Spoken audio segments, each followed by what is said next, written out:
Nifty இப்போ பார்த்தீங்கன்னா range வந்து இப்போ 26,000 ரேஞ்ச் கட் பண்ணி க்ளோஸ் ஆகிடுதுனாக்கா டிசிசிவாக அது அடுத்த டார்கெட் வந்து 28,000. பட் ஆனால் எப்போ போகும் தெரியாது. 26,000 கட் பண்ணி க்ளோஸ் பண்ணோம். ஸோ ஸ்பாட், நான் சொல்கிறது எல்லாமே ஸ்பாட்டு. அதனால் வந்து மார்க்கெட் அல்ட்ரா புல்லிஷாக இருக்குது.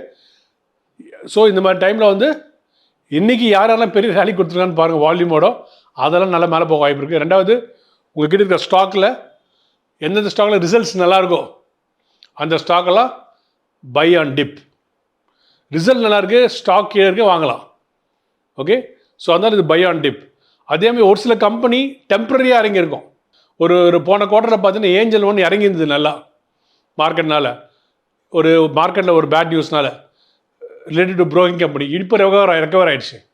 ஸோ அந்த மாதிரி ஒரு நல்ல கம்பெனி பேட் நியூஸில் டெம்பரரி செட்பேக்னா உடம்பு சரியில்லாமல் படுத்துன்னு இருக்க மாதிரி திருப்பி எழுந்து வேலைக்கு போக ஆரம்பிச்சிடும். பட் ஒரு சில கம்பெனியில் வந்து படுத்துச்சுன்னா எழுந்துக்கிறதுக்கு பல வருஷம் ஆகும். ஸோ ரிசல்ட் நல்லாயிருக்கும் பட்சத்தில் கண்டிப்பாக நீங்கள் வந்து உங்கள்கிட்ட இருக்க ஸ்டாக்ஸை இருக்க ஸ்டாக்கை அக்யூமுலேட் பண்ணலாம்.